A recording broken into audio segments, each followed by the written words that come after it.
नमस्कार, मी स्नेहा. साम संजीवनी या आरोग्य विशेष कार्यक्रमात तुम्हा सगळ्यांचं स्वागत. आज आपण जाणून घेणार आहोत हृदयासाठी हृदयम म्हणजेच हृदयम हार्ट केअर सेंटर विषयी आणि यासाठीच आपल्याबरोबर आहेत डॉक्टर श्रेयस ऋणवाल. डॉक्टर श्रेयस, तुमचं खूप खूप स्वागत. थँक्यू, धन्यवाद. चर्चेला सुरुवात करणार आहोत, मात्र त्याआधी डॉक्टर श्रेयस यांच्याबद्दल थोडीशी ओळख करून घेऊया.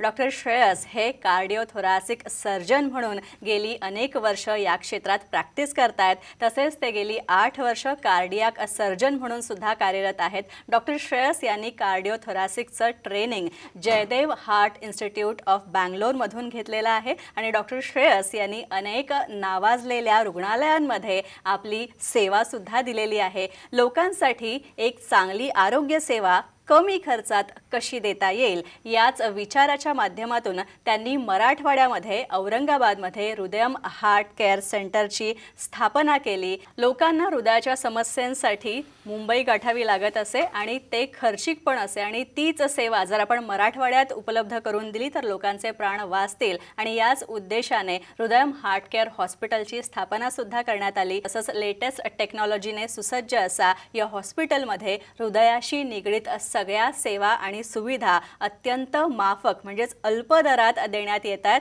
तसंच हृदयम हार्ट केअर हॉस्पिटल हे मराठवाड्यामधील पहिलं आधुनिक टेक्नॉलॉजीने सज्ज असं 50 बेड्सचं स्पेशालिटी हॉस्पिटल सुद्धा आहे. डॉक्टर श्रेयस यांनी अनेक सेमिनार्सच्या माध्यमातून हृदयरोगावर जनजागृती सुद्धा निर्माण केलेली आहे. तसंच त्यांचे अनेक लेख वेगवेगळ्या नियतकालिकांच्या माध्यमातून प्रसिद्ध झालेले आहेत. अनेक वर्तमानपत्रात सुद्धा त्यांचे लेख प्रसिद्ध झाले असून डॉक्टर श्रेयस यांना अनेक ठिकाणी मुख्य प्रवक्ते म्हणून बोलवण्यात येतं. चला तर मग आपण सुद्धा चर्चेला सुरुवात करूया आणि जाणून घेऊया हृदयम हॉस्पिटल विषयी.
श्रेयस, आपण अलीकडे हृदयरोगांमुळे मृत्यू पावणाऱ्यांची संख्या वाढते आणि खरं तर अचानक येणाऱ्या हृदयविकाराच्या झटक्याची कारणं काय असू शकतात हे आम्हाला आधी जाणून घ्यायला आवडेल.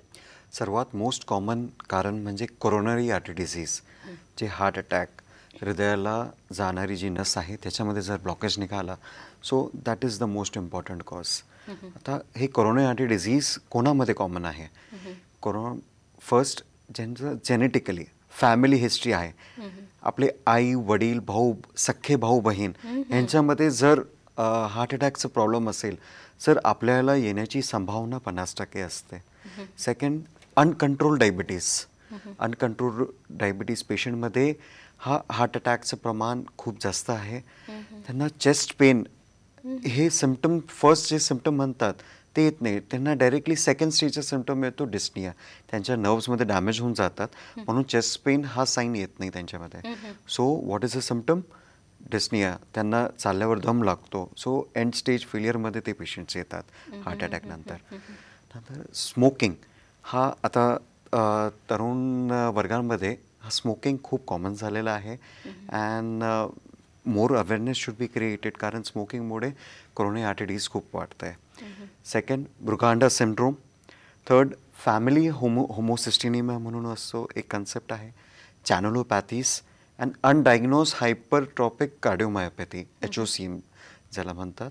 ठीक आहे, हे कारण आहेत हृदयविकाराचे. डॉक्टर, जिममध्ये तरुण वयात हल्ली खरं तर जिमिंगकडे जास्त लक्ष देतात, तर जिममध्ये सुद्धा अटॅक येऊन जाणाऱ्यांचं प्रमाण आहे, लक्षणीय आहे, तर त्याबद्दल काय सांगा? येस, तो जिममध्ये आपण कार्डिओ एक्सरसाइज करण्याच्या अगोदर प्रत्येक वेळेस आपल्याला डॉक्टरचं फिटनेस सर्टिफिकेट घेणं खूप आवश्यक आहे.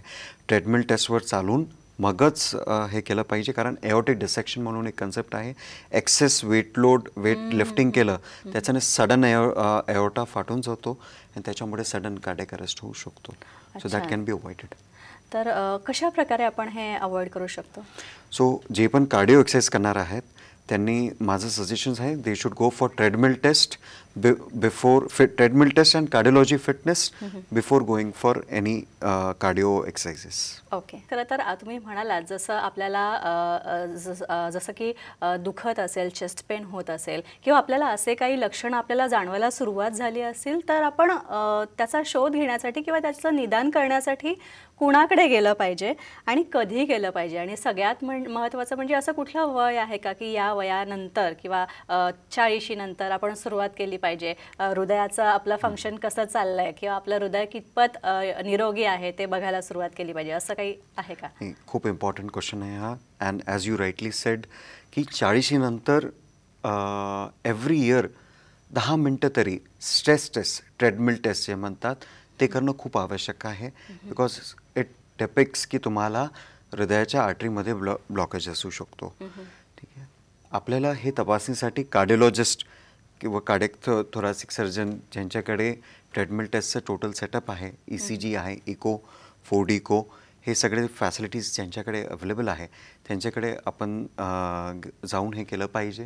ज्यांची फॅमिली हिस्ट्री आहे त्यांनी ब्लड टेस्टमध्ये लिपिड प्रोफाईल म्हणजे कोलेस्ट्रॉल लेवलचं जे टेस्ट आहे ते करणं आवश्यक आहे. सेकंड, होमोसिस्टिन लेवल आणि हाय सेन्सिटिव्ह CRP, हे जे 4 ब्लड टेस्ट आहे they should be done blood टेस्टमध्ये. आणि ट्रेडमिल टेस्ट हा जर ECG चेंजेस आहे त्याच्यामध्ये किंवा 7 मेट्सच्या आसपास, 7 to 9 मेट्सच्या दरम्यान जर असेल तर डेफिनेटली तुम्हाला कोरोनरी आर्टरी डिसीज होण्याची संभावना असते. डॉक्टर, आता तुम्ही म्हणालात की वेगवेगळ्या टेस्ट करायला हव्यात जर तुम्हाला लक्षणं जाणवत असतील तर आपण 4D इकोबद्दल बोलूया की 4D इको म्हणजे नेमकं काय, ह्या टेस्टमध्ये नेमकं काय करतात आणि दुसरी गोष्ट म्हणजे ते केल्यानंतर आपल्याला काय फायदे होतात त्याचे?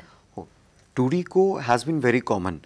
सो जनरल पब्लिकला आतापर्यंत 4D इकोचं अवेअरनेस झालं नाही, तर आपल्या माध्यमातून मी 4D इकोबद्दल सांगू इच्छितो की 4D इको म्हणजे एजेक्शन फ्रॅक्शन, जे हार्ट फंक्शन किती आहे ते एक्झॅक्टली ऑब्जेक्टिव्हली मशीन कॅल्क्युलेट करून देणार. त्याच्यामध्ये काही सब्जेक्टिव्ह व्हेरिएशन्स येणार नाही की 40% वाटतंय 50% नाही. एकदम ॲक्युरसी जे आहे त्याप्रमाणेच जे झडप आम्ही ऑपरेशन थिएटरमध्ये जेव्हा बदली करतो तेव्हा पाहतो, that we can see in a 4D coloured picture preoperatively. तर जर ऑपरेशन जर पोस्टपोन करायचं असेल, जर पेशंटचं ऑपरेशन 6 ते 1 वर्ष, 6 महिने ते 1 वर्ष आपण लांबवू शकतो. सो दॅट केसमध्ये हा भरपूर बेनिफिशियल आहे. जर बलून करायचं असेल, रिपेअर करायचं, the plan of management is better decided on 4D echo. So आणि वी प्राऊडली से की आम्ही मराठवाड्यात पहिल्यांदा Philips epic CVXI 4D echo machine doctor Runwal Siddham heart care सेंटरमध्ये आणली आहे. So the advances what people expect in Pune, Mumbai किंवा देशाच्या बाहेर, that we have brought in Aurangabad, मराठवाड्यामध्ये. आता अगदी ते जे ॲडव्हान्सेस आहे ते हृदयम हार्ट केअर सेंटरच्या माध्यमातून औरंगाबादमध्ये सुद्धा आपल्याला मिळतात. अगदी पण डॉक्टर, आपण एक आणखी बोलायचं झालं तर इनसाइट 7 गायडेड एन्जिओप्लास्टी, आता याविषयी बोलूया. तर ही एन्जिओप्लास्टी म्हणजे काय आणि दुसरी गोष्ट म्हणजे ही केल्यानंतर त्याचे फायदे काय होऊ शकतात? इंट्रासाइट 7 हा एक इंट्राव्हॅस्क्युलर अल्ट्रासाऊंड आहे. जेव्हा एन्जिओग्राफी करतो ते प्रत्येक एन्जिओग्राफीच्या वेळेस आम्ही हृदयम हॉस्पिटलमध्ये इंट्रासाइट 7 गायडेड इंटरव्हॅस्क्युलर अल्ट्रासाऊंड करतो. त्याच्याने ते जे ब्लॉकेज आहे ते कोणत्या प्रकारचं ब्लॉकेज आहे, किती एक्झॅक्ट पर्सेंटेज आहे. सो एक्झॅक्ट पर्सेंटेजमध्ये 30% आहे, 70% आहे, 60% आहे, त्याच्यामध्ये स्टेंट लावण्याची आवश्यकता आहे का, मग तो किती जाड आणि किती लांब ब्लॉकेज आहे त्या हिशोबाने स्टेंटचं साईज आपण काढू शकतो. So this intrasight 7 helps us to accurately जे स्टेंट लागतो त्याच साईजचं स्टेंट लावणं, म्हणजे ह्याच्यामुळे रिझल्ट वाढतो, स्टेंटची लाईफ वाढणार आणि ॲटोमॅटिकली पेशंटची लाईफसुद्धा वाढणार. अगदी. पण आता आपण बायपासच्या बद्दल बोलूया की बायपास झाल्यानंतर जेव्हा आपण रुग्णाला सांगता की रूटीन ॲक्टिव्हिटी करायला सुरुवात करा, तर रूटीन ॲक्टिव्हिटी केव्हापासून सुरू करायची असते? येस. सो बायपास ऑपरेशनबद्दल तर भरपूर मिथ्स आहे. बायपास सांगितलं की अगोदर पेशंट आम्हाला विचारतो की भाई सर अल्टरनेट ऑप्शन नाही आहे का, बलून करून टाका. बट ज्या कंडिशन्समध्ये बायपासच लागतो, so definitely we do bypass. 80s आणि 90sमध्ये जे रिस्क होता that has reduced a lot. So we can say की बायपास झाल्यानंतर आमच्या हृदयम हॉस्पिटलला आम्ही पेशंट्स 4th डेला डिस्चार्ज करतो ऑपरेशन झालं की, if done by regular sternotomy. And if done by minimal invasive जे की होल बायपास आहे त्याच्याने केलं तर 2nd डेला आम्ही डिस्चार्ज करतो. Routine activity of the patient can be started after 1 month of surgery. खरं तर आधी यानंतर आपण बायपासबद्दल तर बोललो, आता आपण की होल बायपासबद्दल बोलूया की की होल बायपास आणि बायपासमध्ये नेमकं विश्लेषण कसं करता येईल, फरक कसा सांगता येईल, आणि दुसरी गोष्ट म्हणजे की होल बायपासचे काय वेगळे फायदे असतात? येस. सो रेग्युलर बायपास स्टर्नोटॉमीने जे ऑपरेशन्स करतात ते स्टर्नम म्हणजे छातीच्या मधोमधी मोठा चिरा करून त्या हाडाच्या माध्यमातून आपण ऑपरेशन करतो. बट की होल बायपास सर्जरीमध्ये आम्ही फक्त एक 4 सेंटीमीटरचं incision without cutting any bone, painless असतो तो. We do it from the intercostal space. त्या 4 सेंटीमीटर इन्सिजननी जर आपण बायपास केला, सो नेमकं बेनिफिट फर्स्ट स्टर्नम कट होणार नाही, त्याचं हिलिंगसाठी वेट करण्याची गरज नाही, जे पेन किलर्स एक्सेस द्यावं लागतात दॅट इज नॉट रिक्वायर्ड. म्हणजे जी भीती आहे एन्जिओप्लास्टी कम्पेअर्ड टू बायपास की आम्हाला खूप त्रास होतील, 1 महिन्यापर्यंत जॉबला जाता येणार नाही, तर बेनिफिट की तुम्हाला डिस्चार्ज विदिन 48 hours होऊ शकतो and within 8 to 10 days you can resume your job. अगदी. म्हणजे तुम्ही तुमच्या दैनंदिन कामाला लागू शकतो. अगदी अगदी. ट्रॅव्हलिंगसाठी काही प्रॉब्लेम नाही, वेट लिफ्टिंग करू शकतो. So that's the most benefit and this is a very skilful technology what we have brought in at Hridayam heart care centre. अगदी. डॉक्टर, आणखी आपण चर्चा करणार आहोत, मात्र त्याआधी साम संजीवनीमध्ये एक छोटासा ब्रेक घेऊया.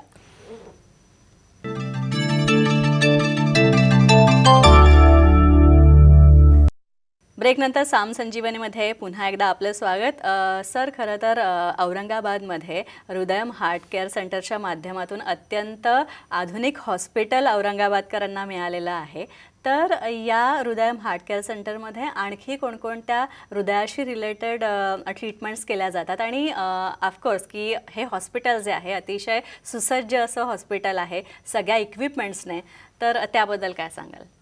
So Hridayam heart care centre हे 50 बेडचं डेडिकेटेड हार्ट सेंटर आहे.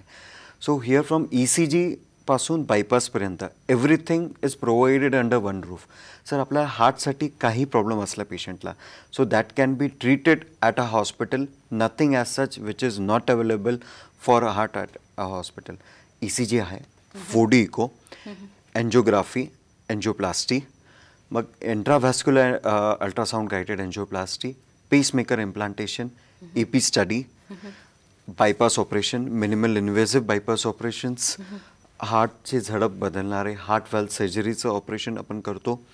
मग त्याच्यानंतर आपल्याकडे फॅसिलिटी एक्मो फॅसिलिटीसुद्धा आहे, extra corporal membrane oxygenation.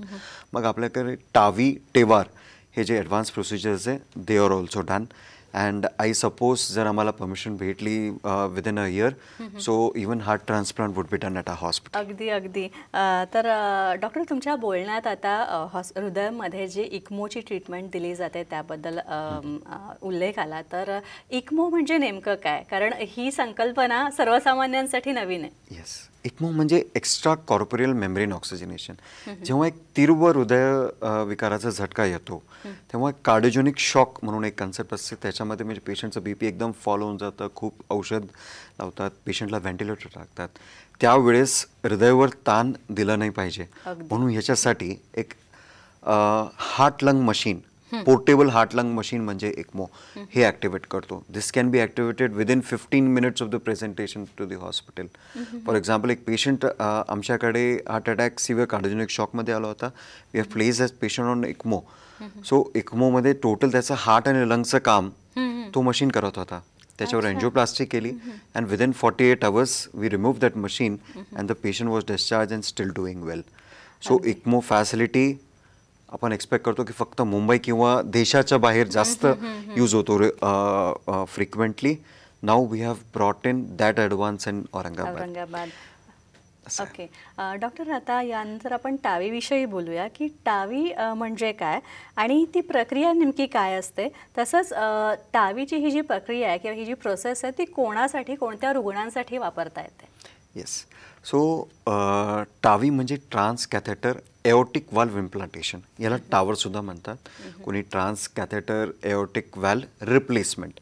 Sir हे जर वयस्कर पेशंट आहे 70 years प्लस आणि त्यांना सिव्हिअर एओटिक सिनोसिस, एओटिक वाल्व एक झडप आहे, त्याच्यामध्ये जो टोटल ब्लॉकेज झाला. सो इफ हे पेशंट जर फिट नाही आहे ओपन हार्ट सर्जरीसाठी, त्यांना ओपन हार्ट सर्जरी करून रिप्लेस करायचं आहे किंवा डायरेक्टली पेशंटसुद्धा ऑप्ट करू शकतात की त्यांना टावर प्रोसिजर करायचं असेल, डेफिनेटली इंडिकेशन्स असेल तर त्याच्यामुळे जसं एन्जिओप्लास्टी करतात एक शुद्ध रक्तवाहिनीमधून आपण एन्जिओप्लास्टी करतो तसंच शुद्ध रक्तवाहिनीमध्ये जाऊन हा नवीन जे झडप आहे एओटिक वाल्व तो तिथे इम्प्लांट करून देतो. याला म्हणतात टावर प्रोसिजर. हा खूप ॲडव्हान्स प्रोसिजर आहे and it is mostly done in outside India and in metro cities of very rare metro cities of India. Sir आमच्या हृदयम हॉस्पिटलला आपण ही फॅसिलिटी अवेलेबल करून दिली आहे. Definitely it's a bit costlier affair but available at an affordable rate to the public.